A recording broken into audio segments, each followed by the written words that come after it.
This is the second in our presentations on inexpensive digital cameras. And today we're looking at the Fujifilm FinePix S700. Now this is a camera that Fujifilm introduced in 2007. It's what would be probably considered a bridge camera. It's a little more than a point-and-shoot digital camera, but not a DSLR. It's kind of a stepping stone camera from just all automatic point and shoot to a fully manual DSLR.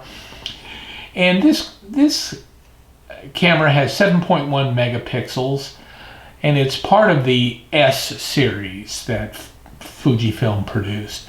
Now 7.1 megapixels doesn't seem like a lot in today's world, but it's actually plenty for sharp photos and images that you can blow up to the size of your computer screen and still keep them sharp. So that is not really an issue.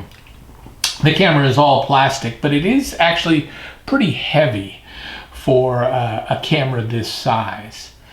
Now, Fujifilm's history goes back to 1934. As their name implies, they were mostly a film manufacturer in the early years. They began getting more involved with other photography equipment later, after World War II.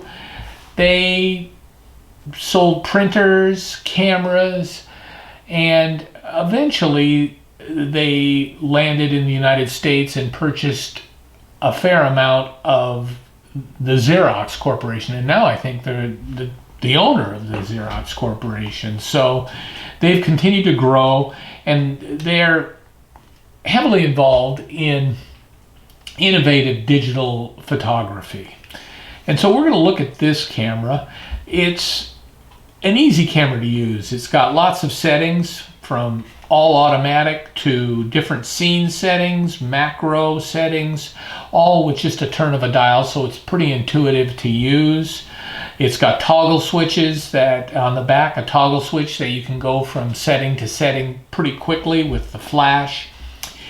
Now, when you're looking for one of these cameras, you can find them on eBay, thrift stores, secondhand stores, all the places you would find used photography equipment. But before you buy one, I would check it out thoroughly.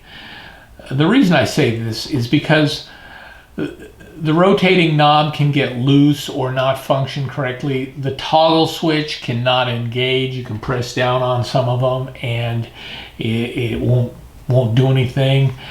The flash, and I've had quite a few of these, the flash is something that sometimes it wears out and it doesn't pop up. The flash is supposed to pop up here, and so you'll find that it doesn't function correctly, and you have to lift it up manually, and then it kind of droops down. The spring has gotten loose. This is a problem I've seen with quite a few of these.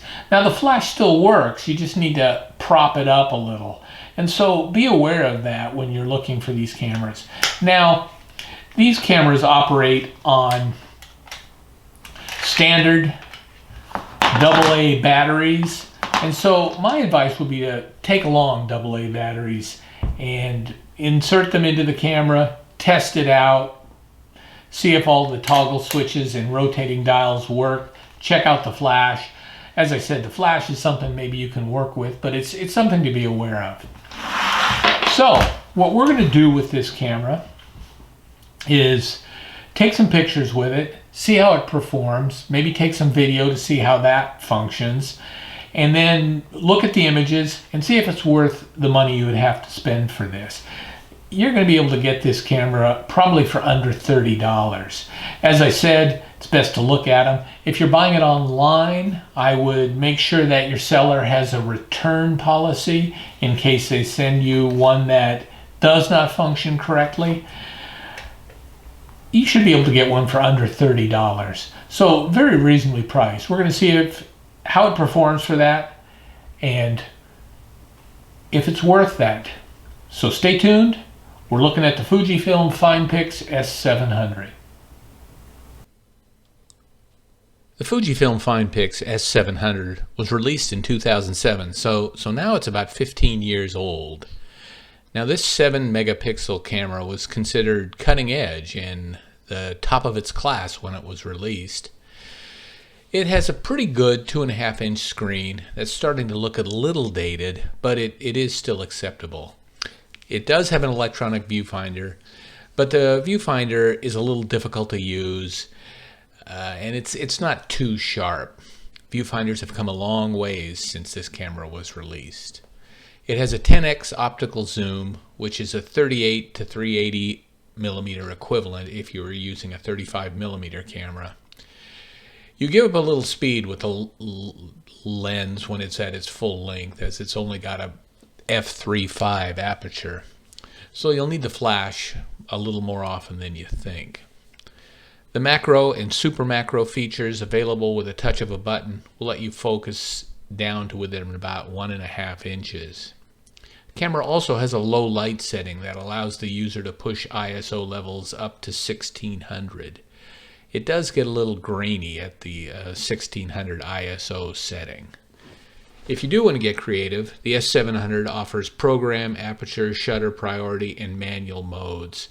There are also 12 preset scene settings. The video capabilities of this camera are pretty limited. It records in AVI with a resolution of 640 by 480. Focus is slow when zooming, and you should probably use image stabilization when shooting video with this camera.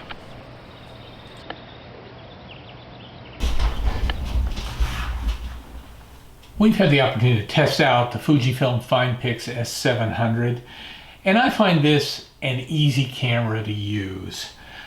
It's intuitive, the dials are easily navigated, and I think it's a camera that still, despite its age, it can produce sharp images.